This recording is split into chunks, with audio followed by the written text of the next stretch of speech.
Welcome dear students. आज अपन पढ़ेंगे exercise 2।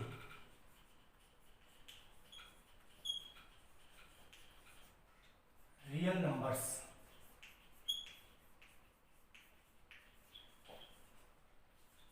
वास्तविक संख्याएं।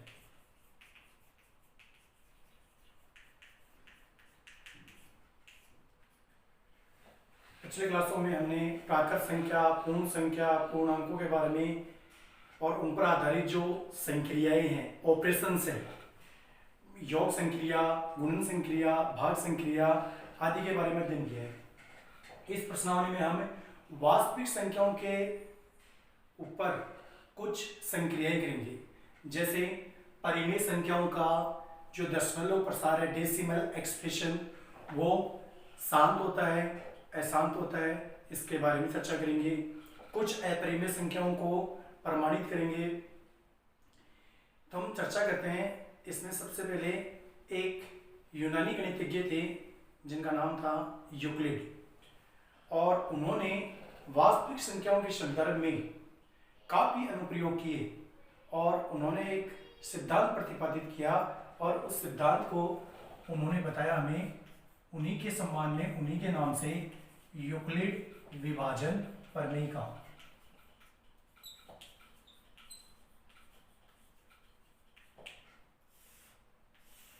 तो यूक्लिड विभाजन प्रमेय का क्या है? जब किसी धनात्मक पूर्णांक, कोई भी धनात्मक पूर्णांक, जैसे स्मॉल ए मान लीजिए, जब किसी धनात्मक पूर्णांक स्मॉल ए को, जब किसी धनात्मक पूर्णांक स्मॉल ए को अन्य धनात्मक पूर्णांक स्मॉल बी से विभाजित किया जाए तो हमें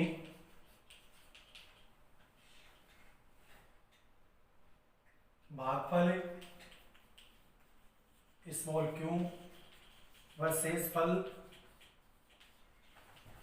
स्मॉल आर निम्न प्रकार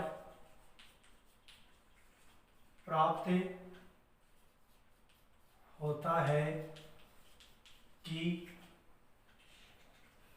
ए बराबर बी क्यू प्लस आर,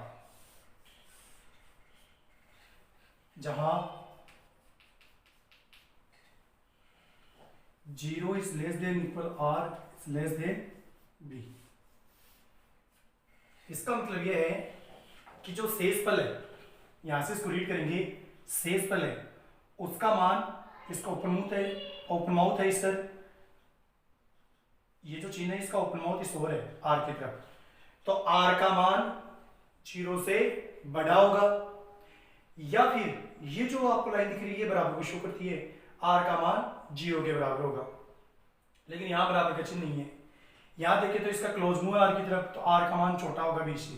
कहने का मतलब यह है कि आर का मान सदैव 0 के बराबर या 0 से बड़ा, किंतु बी से सदैव छोटा होगा। अब यहां पर ये चीज है क्या?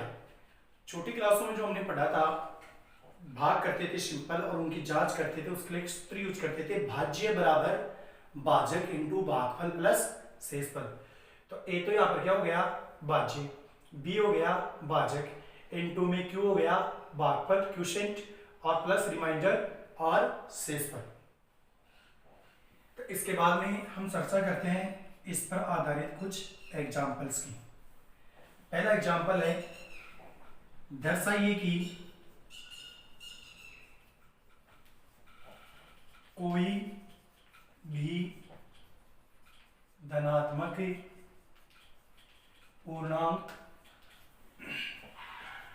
3q, 3q प्लस 1 या 3q प्लस 2 के रूप का होता है। यह अपना एग्जाम्पल है। तो इसमें देखिए, कोई भी धनात्मक पूर्णांक 3q, 3q प्लस 1 या 3q प्लस 2 के रूप का होता है। ये अपने को सिद्ध करना है, शो करना है। तो इसके लिए देखिए, सबसे पहले अपन लिखेंगे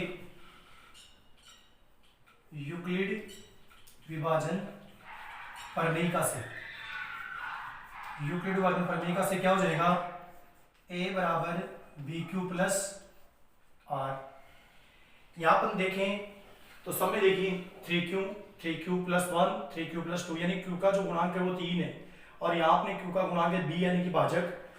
तो यहाँ पर b का वैल्यू तो क्या हो जाएगा, फिक्स हो जाएगा 3। फिर अपन इसकी बात करें 0 is less then r is less then b, इस पर जो प्रतिबंध है तो इसमें हो जाएगा 0 is less than equal r is less then b का मान कितना है 3, यानी यहाँ पर r का मान 0 से तो बड़ा होगा, 0 भी हो सकता है, 0 के बराबर भी हो सकता है, और किंतु 3 से क्या होगा, छोटा। यानी यहाँ पर r का मान क्या ले सकते हैं, यहाँ पर r का मान 0 भी ले सकते हैं, r का मान यहाँ पर 1 भी ले सकते हैं, r का मान यहाँ पर 2 भी ले सकते हैं, r का मान 3 नहीं ले सकते क्योंकि यहाँ पर इक्वल साइन नहीं है, 3 से छोटा होना चाहिए। तो यहाँ पर अपने पास r का मान अपन ले सकते हैं 0, 1 और 2। तो सबसे पहले अपन बात करते हैं b का मान तो है फिक्स, b का मान 3 और r बराबर सबसे पहले लेते हैं 0। तो देखिए अब a बराबर b का मान फिक्स है 3 और q साथ में है गुणा में, प्लस r का मान है 0, a बराबर क्या हो जाएगा 3q। दूसरी कंडीशन में b बराबर 3 और r बराबर क्या ले लेंगे 1, तो a बराबर क्या हो जाएगा 3q और r का मान 1। इसको दे देंगे समीकरण 1, इसको दे देंगे समीकरण 2। तीसरी कंडीशन देखें तो b बराबर 3 और r इक्वल 2, क्योंकि b का मान तो फिक्स चल रहा है, और a बराबर हो जाएगा 3q प्लस 2, ये हो जाएगा समीकरण 3। तो अब इसमें अपन ये लिख देंगे कि समीकरण 1, 2 व 3 से स्पष्ट है कि कोई भी धनात्मक पूर्णांक 3q प्लस 1 या 3q प्लस 2 के रूप का होता है। ये इसका पहला एग्जाम्पल है। ये जो इसमें रिजल्ट है कि कोई भी धनात्मक पूर्णांक 3q प्लस 1 या 3q प्लस 2 के रूप का होता है, ये अपने बहुत काम में आने वाला है। आगे के कई जो प्रश्न होंगे एक्सरसाइज के, उनमें भी ये रिजल्ट बहुत काम में आएगा। तो ये अपने को फाइनली ये हमेशा ध्यान रखना है कि कोई भी धनात्मक पूर्णांक 3q प्लस 1 या 3q प्लस 2 के रूप का होता है। इसके बाद में अपन चर्चा करें अगले एग्जाम्पल की। तो एग्जाम्पल नंबर 2 है। एग्जाम्पल 2 क्या कह रहा है कि कोई भी धनात्मक समपूर्णांक, ध्यान दीजिए इसमें जो अभी पहले एग्जाम्पल बताया इसमें क्या था, कोई भी धनात्मक पूर्णांक, उसमें इवन और ओड की कोई कंडीशन नहीं थी, यानी सम और विषम की कोई कंडीशन नहीं थी। लेकिन अब जो कर रहे हैं उसमें सम और विषम की कंडीशन है। यानी एग्जाम्पल जो 2 है अपना, वो कह रहा है कोई भी धनात्मक पूर्णांक, धनात्मक समपूर्णांक 2q और धनात्मक विषम पूर्णांक 2q प्लस 1 के रूप का होता है। ये अपने को फाइनली प्रूव करना है। तो देखिए सबसे पहले यूक्लिड विभाजन प्रमेयिका से, यूक्लिड विभाजन प्रमेयिका से क्या होगा, रिजल्ट क्या होता है, a बराबर बी क्यू प्लस आर। यहाँ पे देखें तो q के गुणा में यहाँ पे क्या है 2, यहाँ भी क्या है 2, तो b का मान तो क्या हो गया फिक्स, क्योंकि b q के गुणा में 2 हो गया। r का मान लें, r का मान लेने के लिए अपने को कंडीशन लिखनी पड़ेगी, 0 is less than equal r is less then b। तो 0 is less than equal r is less then b का मान कितना है 2, यानी r का मान 0 के बराबर हो सकता है, 0 से बड़ा हो सकता है, किंतु 2 से छोटा होगा। यानी r का मान अपन ले सकते हैं 0 और 1, 2 भी नहीं ले सकते क्योंकि आप इक्वल नहीं है। तो देखिए सबसे पहले हम लिखेंगे यहाँ पर b का मान तो फिक्स है 2 और r का मान क्या लेंगे 0। तो क्या हो जाएगा a बराबर 2q प्लस 0, ए बराबर क्या हो जाएगा 2q, इसको दे देंगे समीकरण 1। फिर लेंगे अपन सेकेंड कंडीशन में b बराबर 2 r इक्वल 1, तो a बराबर हो जाएगा 2q प्लस 1, ये हो जाएगा समीकरण 2। अब इसमें अपन बता देंगे, अतः समीकरण 1 व 2 से स्पष्ट है कि कोई भी धनात्मक समपूर्णांक 2q व धनात्मक विषम पूर्णांक 2q प्लस 1 के रूप का होता है।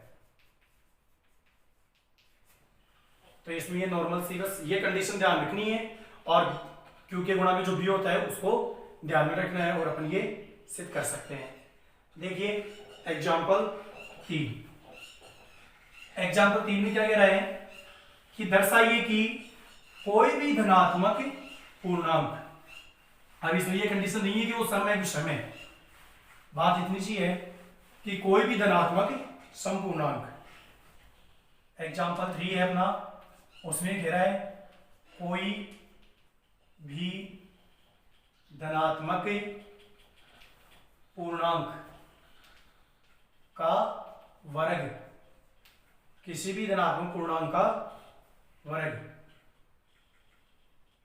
3m या 3m प्लस 1 के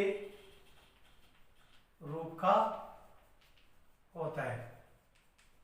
ये कहा है इसने, यानी कोई भी धनात्मक पूर्णांक है, कुछ भी हो सकता है, a मान लो, x मान लो, कुछ भी, उसका जो वर्ग है वो किस रूप में होगा, या तो 3m के रूप में या 3m प्लस 1 के रूप में। तो देखिए यहाँ पे सबसे पहले अपन लिखेंगे, माना कि वह धनात्मक पूर्णांक बराबर a है। धनात्मक पूर्णांक को क्या मान लिया, a। अब देखिए यूक्लिड विभाजन प्रमेय से, यूक्लिड विभाजन प्रमेय से a बराबर bq प्लस r हो गया। अब इसमें अपन लेंगे वो कंडीशन ध्यान में रखो कि कोई भी जो धनात्मक पूर्णांक होता है, जैसे पिछले वाले एग्जाम्पल नंबर 1 में किया था, मैंने कहा भी था कि कोई भी धनात्मक पूर्णांक होता है उसका जो जनरल फॉर्म होता है वो क्या होता है 3q प्लस 1 या 3q प्लस 2। तो वहां पर यहाँ वो कंडीशन यहाँ यूज करेंगे अपन, यहाँ लिखेंगे हम जानते हैं कि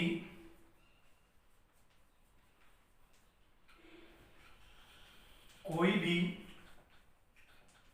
धनात्मक पूर्णांक 3q प्लस 1 या 3q प्लस 2 के रूप का होता है। तो यहां से अपन लेंगे a बराबर, एक बार तो लेंगे 3q, a बराबर एक बार लेंगे 3q प्लस 1, दो ही लेंगे, 3q प्लस 2 नहीं लेंगे। क्यों? क्योंकि इसने दो ही पूछा है, 3m प्लस 1, ये दो के लिए पूछा है, तो यहां से अपन दो ही रिजल्ट लेंगे, तीसरा नहीं लेंगे। तो सबसे पहले लिखेंगे यहाँ पर a बराबर 3q। अब ये कह रहा है धनात्मक पूर्णांक का वर्ग, तो यहाँ लिखेंगे वर्ग करने पर। तो यहाँ पर अगर वर्ग करेंगे तो a का होल स्क्वायर और ये 3q का होल स्क्वायर, तो ये क्या हो जाएगा a स्क्वायर बराबर 3 का स्क्वायर कितना हो गया 9, और q का स्क्वायर q स्क्वायर, तो a स्क्वायर बराबर, अब देखो यहाँ पर कॉमन कुछ भी है, लेकिन लेना क्या है, जो यहाँ पर m का गुणांक है वो यहाँ पर कॉमन लेना है। m का गुणांक क्या है 3, तो यहाँ पर कॉमन लेंगे 3, तो 3 का वर्ग 9 में लेंगे, 3 तिये 9, और q स्क्वायर ऐसे ही ऐसे, तो a स्क्वायर बराबर 3, और ये ब्रैकेट में जो 3q स्क्वायर है इसके जगह क्या ले लेंगे m, इसके जगह क्या लिख देंगे m, तो a स्क्वायर बराबर क्या हो गया 3m, और यहाँ लिख देंगे यहाँ m बराबर 3q स्क्वायर, इसको दे देंगे समीकरण 1। m किसको आना था 3q स्क्वायर को, तो ये कहाँ पर लिख देंगे अपन। जो सेकंड कंडीशन है, सेकेंड कंडीशन में है, अब लेंगे अपन a बराबर 3q प्लस 1, यहां लिख देंगे वर्ग करने पर। तो यहां वर्ग करेंगे तो क्या होगा, a स्क्वायर और ये 3q प्लस 1 का होल स्क्वायर। तो अब देखिए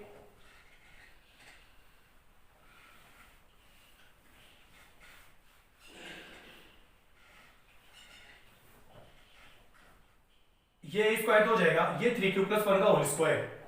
तो यहां पर आपको पता है बीज ये व्यंजक है, तो a प्लस बी का होल स्क्वायर। तो आपको पता होना चाहिए, चूंकि a प्लस बी का जो होल स्क्वायर है वो होता है a square plus 2ab plus B square. तो यहाँ पे हो जाएगा, स्क्वायर करेंगे तो a स्क्वायर और यह स्क्वायर करें तो a स्क्वायर, a का मान तो हो गया 3q और b का मान हो गया 1। ये a अलग है और ये हमने सर्वसम्मिका के अनुसार है। तो a का मान 3q, तो a square plus 2 into a का मान 3q इंटू b का मान क्या है 1, तो b का मान हो जाएगा 1 प्लस बी स्क्वायर यानी 1 का स्क्वायर। तो a स्क्वायर बराबर हो जाएगा 9q स्क्वायर, 3 का स्क्वायर 9 q स्क्वायर प्लस 2 किए 6q, 6q को 1 से गुणा करेंगे तो 6q, ये 1 का स्क्वायर 1। a स्क्वायर बराबर 9q स्क्वायर प्लस 6q, इसको तो ले लो कोष्टक में और प्लस 1 को छोड़ दो बाहर, क्योंकि अपने को सिद्ध करने में था उसमें 3m या 3m प्लस 1 था, तो अपने को प्लस 1 लास्ट में चाहिए।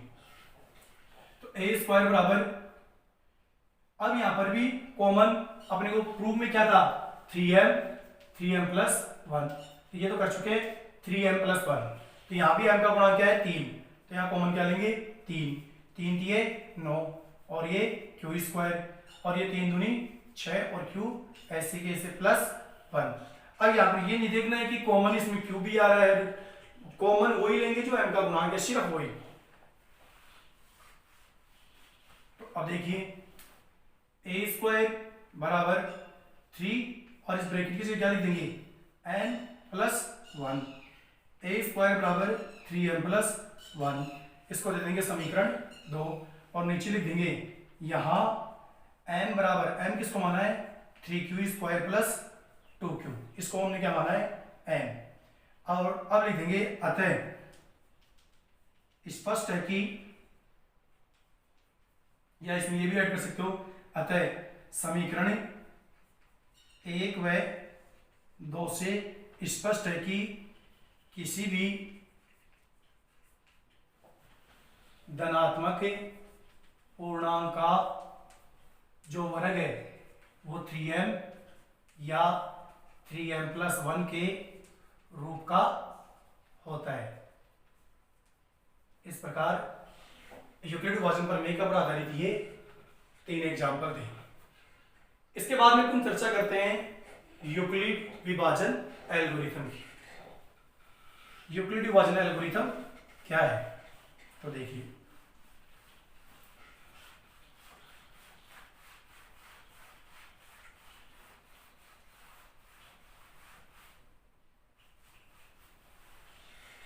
अपन यूक्लिड विभाजन एल्गोरिथम की चर्चा करें उससे पहले आपको बता दूं मैं कि यूक्लिड विभाजन एल्गोरिथम है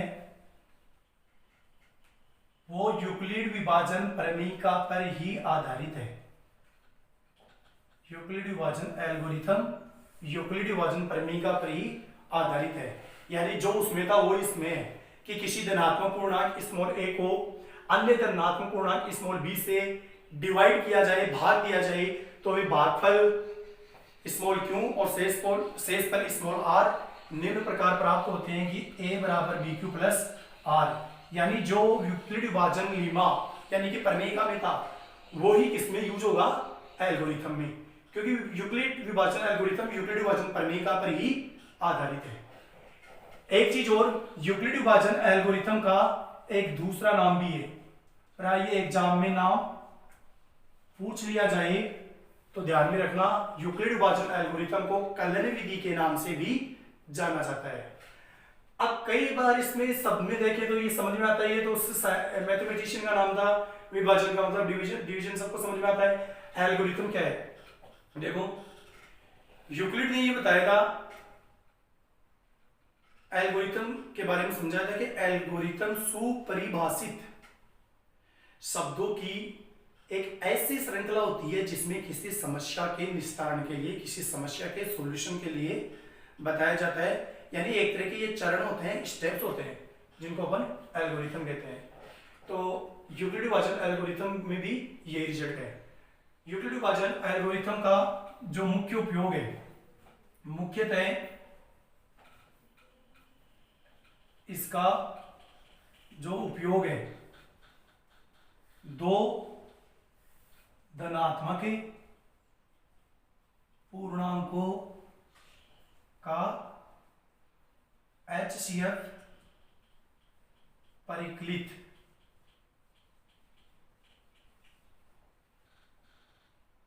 करने में किया जाता है।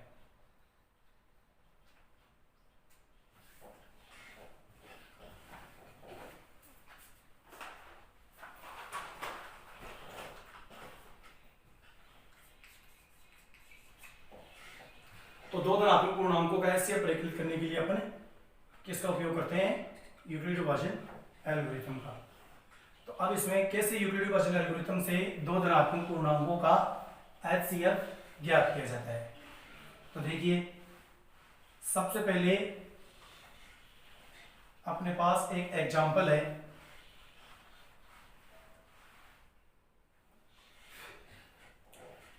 यूक्लिड विभाजन एल्गोरिथम का मुख्यतः जो उपयोग है वो क्या है कि दो धनात्मक पूर्णांक, कोई भी दो धनात्मक पूर्णांक हो, उनका प्रयोग क्या निकालना होता है? HCF। HCF परिकलित करने के लिए इसका यूज किया जाता है। तो सबसे पहले अपन एग्जांपल लेते हैं 81, एग्जांपल फर्स्ट।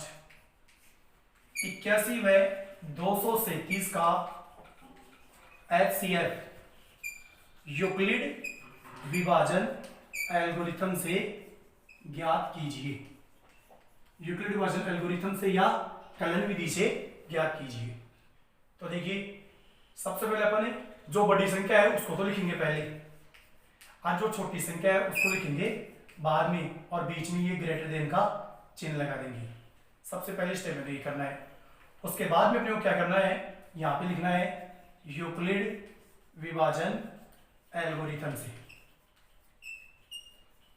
क्योंकि यूक्लिड विभाजन प्रमेय का रिजल्ट है, तो यहाँ पे लिख देंगे a बराबर BQ प्लस R। आपको बताया था मैंने शुरू में भी, a यहाँ पर भाज्य है, b भाजक है, q भागफल और r शेषफल है। तो आपको पता है कि अपन नॉर्मली बात करें तो दो संख्याओं में यदि अपन भाग दें तो जो बड़ी संख्या होती है वो तो क्या हो जाती है? भाज्य, और छोटी संख्या क्या होती है? भाजक। तो इन दोनों संख्याओं में बड़ी संख्या कौन सी है? 237। तो ये तो क्या हो जाएगी? भाज्य।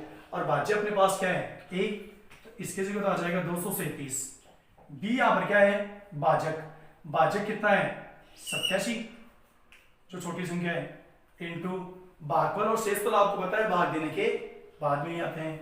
तो 87 का भाग सबसे पहले अपन देंगे 237 में।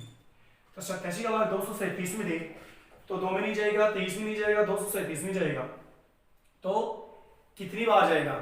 तो देखो, 87 को अपन 3 से गुणा करके देखें तो 3 संते 21 का 1 असर की 2, 8 थी 24 से 2 26, 261 ज्यादा हो गए तो ये बार कितनी बार जाएगा? 2 बार। 2 संते 14, 1 और 2 अंटे 16 और 1 17, 174। तो कितना बचा? 3 और यहां पे बच गया 6 और ये 0। तो भाग उतनी बार देना जितनी बार जाए। आप इसमें दशमलव का प्रयोग करके भाग प्रक्रिया को आगे नहीं कर सकते, इसलिए आपको भाग बिना दशमलव के जहां जितनी बार जा रहा है वहां तक कीजिए। आगे कोई अंक है नहीं उतारने के लिए, तो ये भाग इतनी बार चला जाएगा। यानी भागफल कितना आ गया? 2 इनके बीच में कोई चीज नहीं तो गुणा का, प्लस शेषफल। शेषफल कितना बचा अपने पास? 63। यह प्रक्रिया अपने को तब तक जारी रखनी है जब तक कि शेषफल अपने को 0 प्राप्त न हो जाए। अब इसमें बात यह है कि शेषफल 0 प्राप्त हो। अब आगे की प्रक्रिया के लिए तो फर्स्ट स्टेप आपके समझ में आ गई। सेकंड स्टेप के लिए तो मैं इसका जनरल सा एक तरीका बताता हूं, आपको ध्यान में रह जाए तो AQ और BR ध्यान में रखने के लिए। ये A है, ये Q है। ए और क्यू, अगली स्टेप में जो ए और क्यू है उनको आपको छोड़ देना है। ध्यान से सुनना, ए और क्यू को छोड़ देना है। आपको बी और आर को लेना है, यानी ए का मान 237 इसको छोड़ देना है, क्यू का मान 2 इसको छोड़ देना है, बी और आर लेना है यानी 87 और 63 लेना है। तो वापस से आप पहली कंडीशन पे आ जाओ कि आपके पास दो संख्या है 87 और 63, इनमें बड़ी संख्या कौन सी है 87, वो तो क्या बन जाएगी भाज्य, और छोटी संख्या क्या है 63, वो क्या हो जाएगी भाजक। तो 63 इंटू, अब 63 का भाग अपने को किस में देना है 87 में, तो 63 का भाग यदि अपन 87 में दें तो 63 दूनी तो बहुत ज्यादा हो गया, तो कितनी बार जाएगा एक बार, तो कितना बचेगा 4 और यहाँ बच जाएगा 2, आगे भाग जाएगा नहीं, तो भागफल कितना आ गया 1 और शेष पर कितना बचा 24। नेक्स्ट स्टेप में वापस वही, ए को छोड़ दो, क्यू को छोड़ दो, बी और आर को लेना है, तो 63 और 24 को लेंगे, तो 63 और 24 में बड़ी संख्या 63, ये तो आ जाएगी भाज्य और ये 24 इंटू, अब 24 का भाग अपने को देना है 63 में, तो 24 48 24 72, तो ज्यादा हो गया, कितनी बार जाएगा 2 बार, तो यहाँ कितना बचेगा 5 और यहाँ पर 1, 2 बार कितनी बार गया 2 बार, और शेष पर कितना बचा अपने पास 15। अब देखिए ए और क्यू को फिर से छोड़ देना है, तो 24 और 15 में बड़ी संख्या 24 और फिर ये 15, तो 15 का भाग देंगे अभी 24 में, कितनी बार जाएगा एक बार, कितना बचेगा ये 9 और ये 0, कितना बचा 9, तो भाग गया एक बार और शेष पर कितना बचा 9। अब ए और क्यू को छोड़ना है 15 और 9, 15 और 9 में 15 तो हो जाएगा भाज्य और फिर ये 9, तो 9 का भाग 15 में कितनी बार जाएगा एक बार, 9 एकम 9, शेष पर कितना बचेगा 6। अब ए और क्यू को छोड़ना है, बी और आर में 9 और 6 देंगे तो 9 तो आ जाएगा इधर और ये 6 भाज्य की जगह, तो 6 एकम 6, शेष पर कितना बचेगा 3। अब वापस ए और क्यू को छोड़ देंगे, तो यहाँ पर अब क्या लेंगे अपन भाज्य के रूप में 6 और भाज्य के रूप में 3, तो 3 दूनी 6, शेष पर कितना बचेगा 0, यानी ये प्रक्रिया तब तक करनी थी जब तक कि शेषफल 0 बचे। अब इसमें अपने को लिखना है HCF और ब्रैकेट में लिखना है जो दो संख्याओं का आपने शुरू में HCF निकाला था, छोटी संख्या को यहाँ उल्टा करो, लास्ट में छोटी संख्या को पहले और बड़ी संख्या को बाद में, बराबर HCF क्या होगा। अब इसमें ज्यादातर बच्चे 0 लिख देते हैं क्योंकि लास्ट में 0 बचता है, लेकिन 0 नहीं होगा, जो अंतिम भाजक है जिसकी सहायता से शेषफल 0 प्राप्त हुआ है वही क्या होगा इसमें में से होगा, HCF होगा। यानी भाजक तो 87 भी है, 63 भी है, 24 15 बहुत है भाजक, लेकिन किस भाजक की सहायता से, यानी किसका भाग लास्ट बार किसका भाग गया जिससे कि शेषफल 0 प्राप्त हुआ, तो वो कौन है 3, तो यहां पर इन दोनों का HCF क्या हो जाएगा 3 आंसर। तो ये था एग्जाम्पल फर्स्ट। तो अब बात करते हैं हम एग्जाम्पल सेकंड की। एग्जाम्पल सेकंड में क्या है कि सेना की एक टुकड़ी है, सेना की टुकड़ी मतलब कुछ सैनिकों को लेकर के जो एक दल बनाया जाता है, ऐसा सेना का एक ग्रुप है, टुकड़ा है, उसको एक 616 सदस्य हैं, उसमें सेना की जो टुकड़ी है उसमें 616 सदस्य हैं, उन सदस्यों को एक 32 सदस्यों वाले आर्मी बैंड के पीछे मार्च करना है। एक आर्मी बैंड होता है उसके पीछे मार्च करना है, मार्च का मतलब चलना है, और उनको इस प्रकार से चलना है कि दो समूह हो गए, 616 हो गए सैनिक और 32 सदस्य हो गए आर्मी बैंड के। उन दोनों समूह को इस प्रकार से चलना है, दोनों समूह को इस प्रकार से चलना है कि स्तंभों की संख्या क्या रहे समान। तो इस कंडीशन के लिए अधिकतम कितने स्तंभ बनाने होंगे, तो देखिए 616 व 32,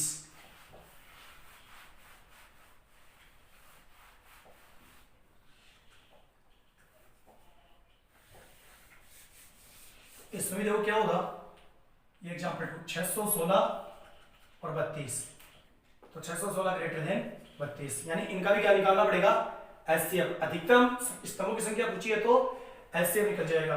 तो सबसे पहले लिखेंगे यहाँ पर यूक्लिड विभाजन एल्गोरिथम से A बराबर BQ प्लस R, तो A का मान 616 और B का मान 32 इंटू भागफल, तो 32 का भाग किस में देंगे 616 में, तो 32 का भाग 61 में एक बार जाएगा, 32 एकम 32, कितना बचेगा 9, और यहाँ कितना बचेगा 2, फिर क्या उतार लेंगे 6। अब 32 का भाग 296 में देना है, तो 32 का भाग सबसे पहले अपन देते हैं, सॉरी 32 को गुणा करते हैं 4 से, तो 4 दूनी 8, 4 3 12 128, 32 को गुणा करते हैं 7 से, 7 दूनी 14, 1 7 21 1 22, 32 को गुणा करते हैं 9 से, तो 9 दूनी 18, 1 9 30 27 1 28, और 32 320 ज्यादा हो जाएंगे, 9 दूनी 18 1 9 30 27 1 28, यानी 9 बार चला जाएगा, कितना आएगा 288, तो यहाँ कितना बचेगा 8, और यहाँ पर 0 ये 0, तो कितनी बार जाएगा 19 बार, और शेषफल क्या बचेगा, सॉरी शेषफल क्या बचेगा 8।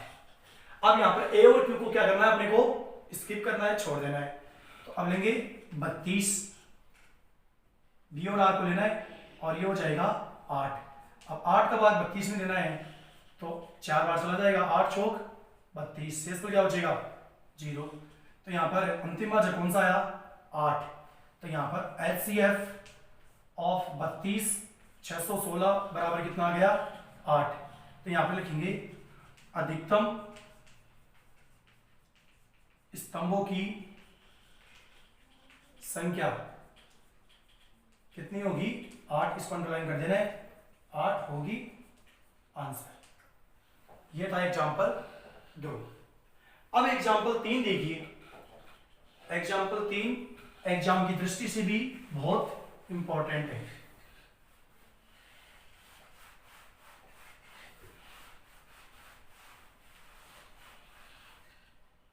देखिए एग्जाम्पल 3, एग्जाम्पल 3 में क्या है, एग्जाम्पल 3 में अपने को दिया हुआ है कि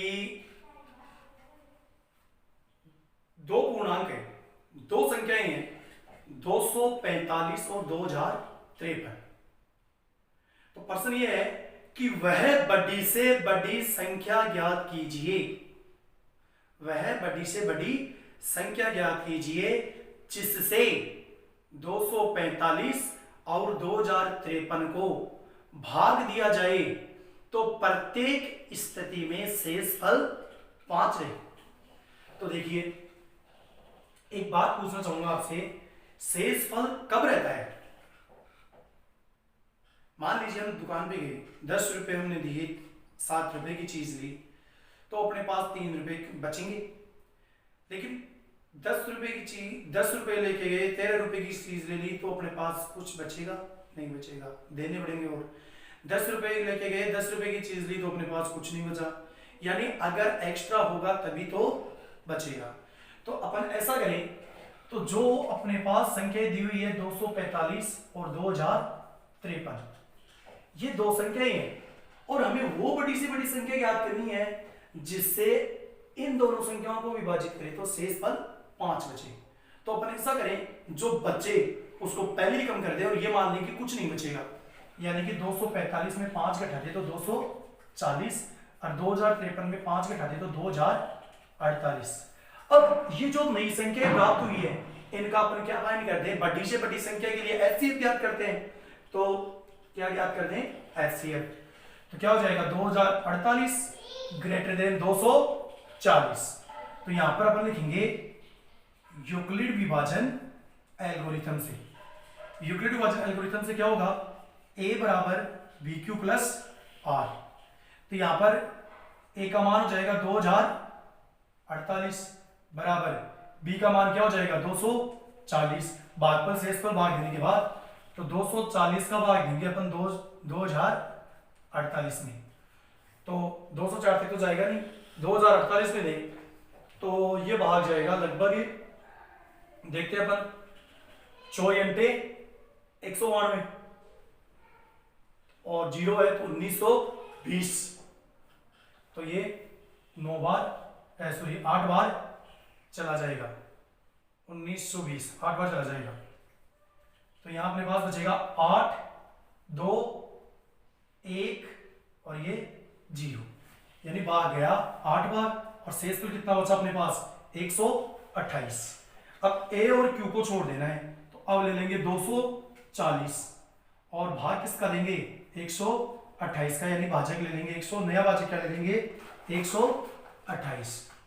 तो अब देखिए अब आ गए 128 का 240 में,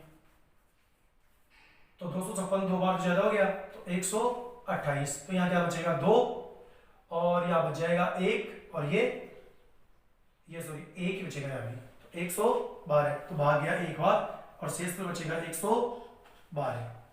अब यहाँ पर ए और क्यू को छोड़ देना है, तो 128 तो हो जाएगा नया भाज्य और 112 हो जाएगा नया भाजक।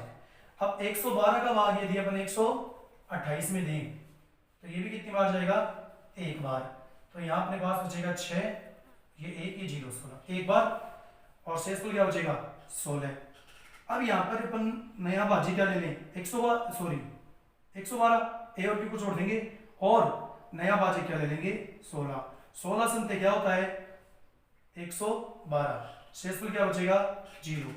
तो अपने पास इन दोनों का HCF किसका 240 और 2048, इनका HCF अपने पास कितना आ गया 16।